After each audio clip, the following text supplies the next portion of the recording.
Welcome back. It's the Growth State of Mind. I'm LA Davis, and I'm super excited to have you listening today. In this episode, I want to talk about developing a personal vision. The reason why I want to talk about this is because I think this is really important to having a growth state of mind, is to have a vision for your life. And so today I want to talk about developing your personal vision, because I believe a vision is powerful and a vision is important. So here's why vision is so important. Now, why is vision so important? Here's why. Here's the power of vision. We all have a purpose in life. Whether you know it or not, you have a purpose in life. Some of us know our purpose and some of us don't know our purpose.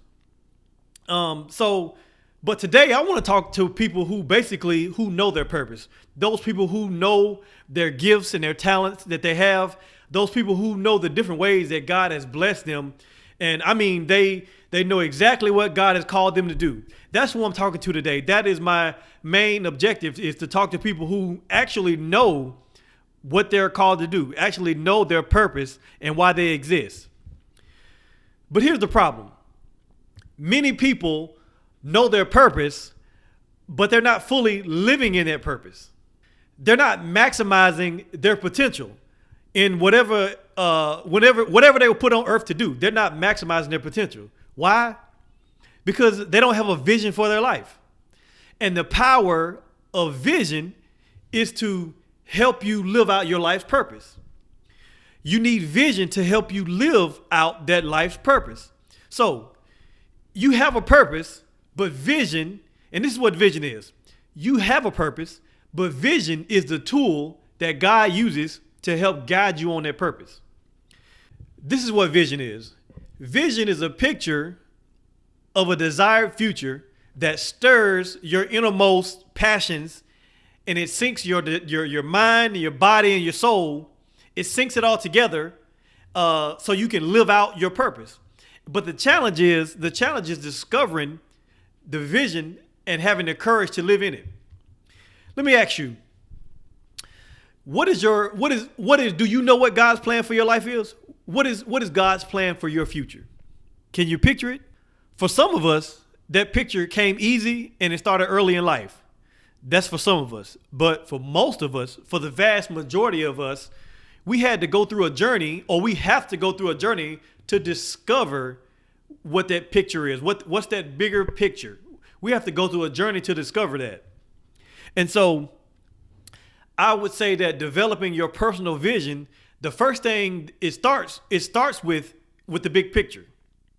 So, because when I think of vision, the easiest way to describe it is that it's the big picture. The big picture is the overall thing that makes everything make sense.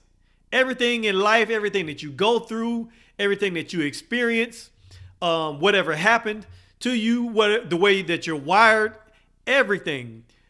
The big picture is the overall thing that makes everything make sense to you. You get what I'm saying? It's kind of like this. Here's an example. It's hard to work on anything and put your focus and your attention on anything if you don't know the big picture, right? If you do not know the big picture, it's hard to really, really focus on what you're doing. I'll tell you why. Because, like if you have a job, you have your job, and if you're asked to do something on your job, if you're given a specific task, but you don't understand the end result, that's kind of discombobulating. If you don't know what's going on, if you don't know the end result, if you don't know the how this thing is going to play out, that can make everything just kind of confusing, right? That's why when you tell your kids to do something, what do they always ask? They always ask why. Why, daddy? Why, mommy? Why do I have to do that? Why? They always ask why, because they want to know the bigger picture, right? Now, we don't always tell them why, because sometimes even if we did tell them why, they probably won't understand it anyway. So we don't tell them. But they want to know the bigger picture. They want to know the reason why they're doing something. What does this matter? How is this going to play out? Who does this benefit? Does this benefit me?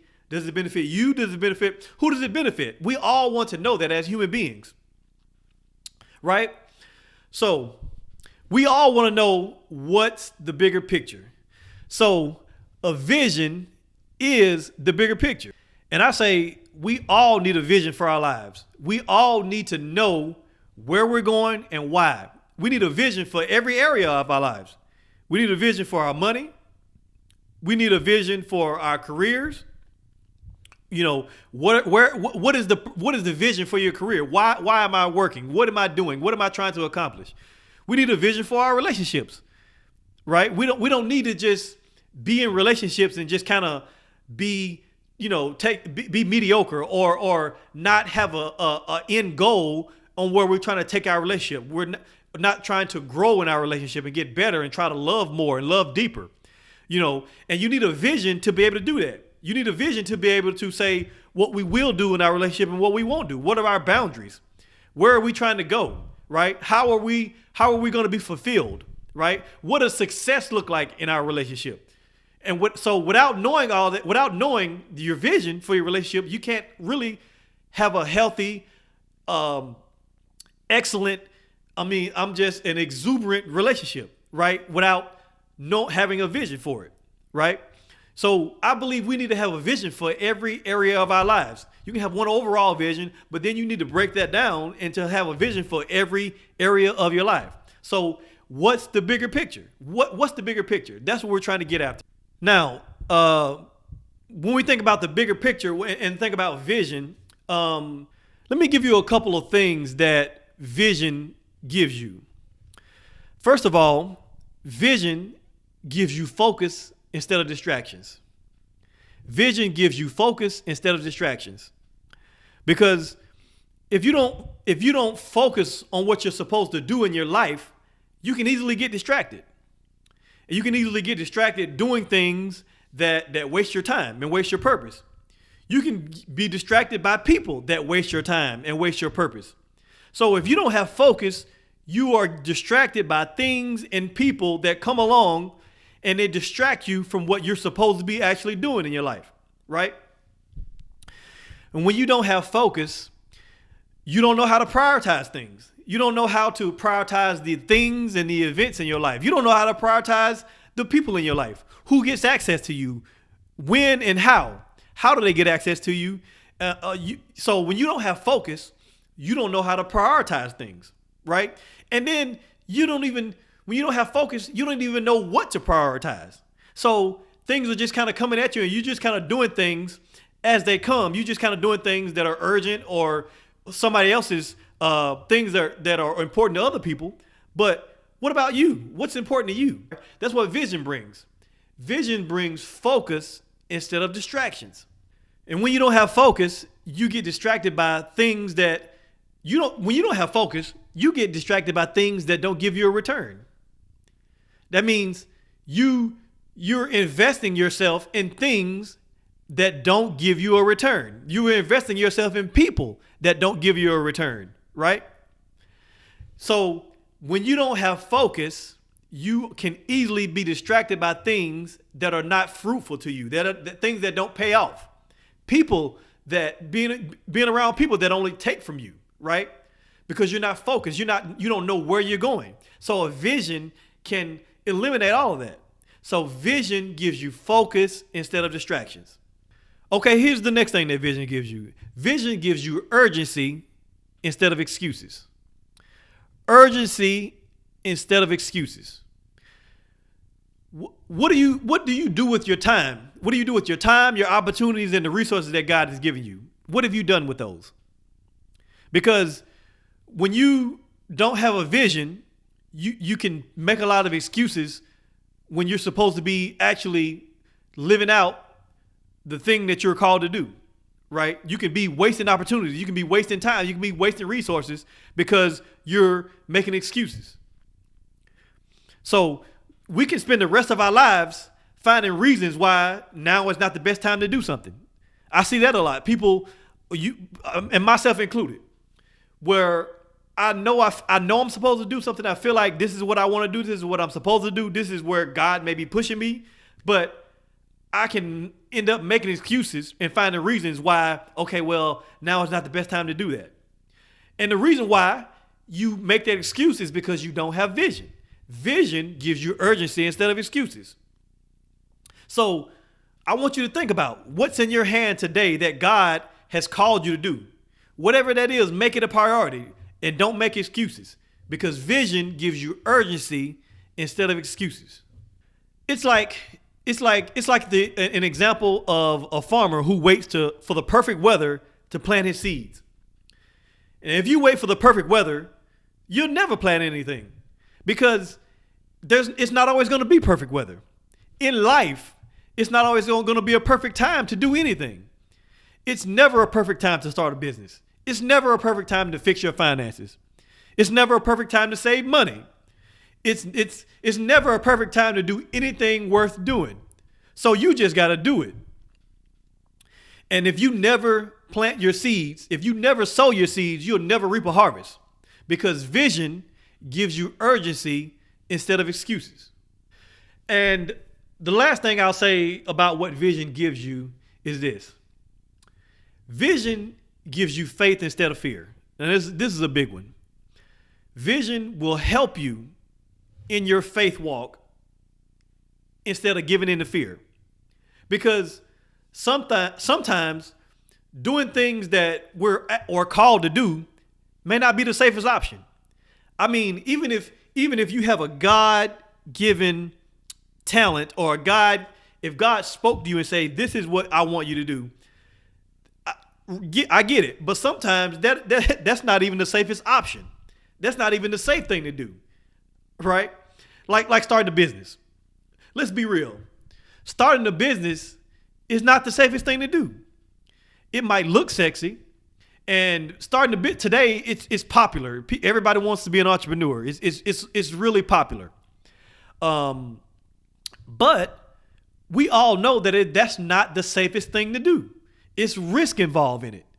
It's safer to actually just go work for somebody else, because there's so much risk involved in getting on your own and starting and working for yourself. And so you would need a vision, right, to do those things instead of, walking in fear. But if you have a vision that you got from God and you know the direction that you're going in, you can make that commitment and start that business. You can make that commitment, you can embrace the risk, and you can step out on faith and start your business. And while we're talking about playing it safe, I think a lot of people don't reach their potential because of this one thing right here. This is the one thing that causes a lot of people to not reach their potential. A lot of people have fallen in love with the illusion of safety. And here's what I mean by that. The illusion of safety. Like, for instance, having a government job. You always hear that, oh, if you got a government job, you're safe. You're safe.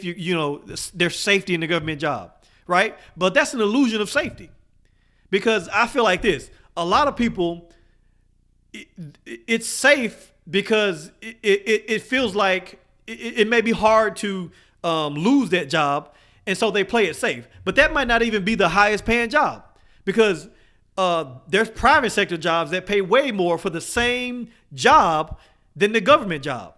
And so a lot of people have this illusion of safety and they just stay in their government job.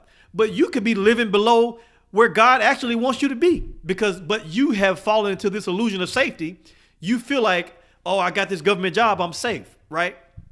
Another example is investing. Some people don't want to invest. Some people don't want to put their money in the stock market because they have this illusion of safety that they just keep the money in their bank account or save or put the money in their mattress or whatever the case may be. But that's an illusion of safety. Some guys, and I'm going to pick on my guys here, some dudes, they have a illusion of safety when it comes to getting married. Some guys don't want to get married because, they have this illusion of safety. I can just stay single and I won't get hurt. I won't have to deal with another person. I won't have to do all these things. I can make my own moves and all that. But so they feel safe. But that's an illusion of safety, because, and I'm not saying that everybody should get married, but with marriage, there's a better quality of life. There's actually more safety in having another person that has your back. right? When so two is better than one. Two will always be better than one. And so some people get this illusion of safety, and that's the reason why they don't want to get married, right? And so here's the problem with all of that. Eventually, safety becomes the operating system of your mindset, which keeps you from living a life of faith. You can become so safe that you actually don't live in faith, because it takes faith to live out your dreams. It takes faith to win in life. It takes faith to have a great life. It takes faith to have a great marriage, to do your best. It takes faith. And so I'm asking you, are you willing to trade your fear for faith? Because vision gives you faith instead of fear. Now, after you come up with the bigger picture, the next step is creating a plan. Once you have a clear idea of what you're working on or what you're working towards and why you want to do it, having a plan will give you the steps and the strategy that you need to get there. Because people fail for the lack of plans. A lot of times people can have a good idea, they can know what they're supposed to do, but they don't actually plan it, and they fail. So failure comes a lot of times from a lack of planning. It's just as simple as that. Now let's talk about success, because if you do this, as you are coming up with your vision, developing your personal vision for your life, you're going to automatically think about what does success look like, right? That's what you're going to think about. I got my vision. What does success look like? How do I manifest this vision? And what does it look like when I actually do it? How can I be successful? And I like to say this, the definition of success can be different for each of us, which is why we need to be careful not to compare our achievements and our success to other people, because it can be different, right? Success, I don't think that another person's version of success is the same as my version of success. I don't think a success is a one size fits all. I think we are successful in what we have been given to do, what we have been called to do with our gifts and our talents and our abilities, right? So you can't judge me that's like judging a fish on its ability to climb a tree. You cannot judge a fish on its ability to climb a tree, right? And so success looks different for everybody. And there are many ways to define and measure success. And success will even look different across the different areas of your life. Success will look different success will look different across many different areas of your life. And so when you're trying to determine your meaning of success, try to use some distinctions that guide the process. Because like I said, it can look different for even the different parts of your life. Success in one area of your life can look totally different from success in another area of your life. So like, for instance, success in your career can look totally different from success in your relationship. So you have to decide that you can't try to fit this blanket of what does success look like over your life in all areas, because it's going to look different, right? And so, but I'll tell you this: it may even be helpful to look at other people who inspire you. Now, I'll say that carefully, because yes, you can look at other people who inspire you, but you need to be looking at the principles of what they did, not exactly what they did. Don't try to recreate what they did. You can learn from how they did it. Let them inspire you. And so, is there anybody in your life that has personally influenced you? So look at them. Is there even if you don't have nobody in your life close to you, you can look at a public figure and look at how they inspire you. Now, again, I'm not saying that you need to copy everything that they do. You just need to look at their life and examine it and pull out what you need in order to inspire you to live out your dreams, inspire you to do what you need to do according to your talent. And so, once you have that, that'll give you an image, right? Once you create your image of what success is and of your vision, then you need to think about what sort of life you want. How do you want to live? What do you want to achieve in your life? So you need to be thinking about all of those things as you get this picture, this bigger picture in your head of what success looks like in my life. Okay? Now, the next thing you want to do is you want to clarify your vision. Because it's one thing to have a broad idea of what you want your future to look like, but it's a completely different thing to bring clarity to your vision so that you can accomplish your goals. And so, speaking of goals, that's the next thing you want to do, because you can have this vision, but now you need to create goals to actually fulfill the vision. So you need to start by thinking, start thinking about long term.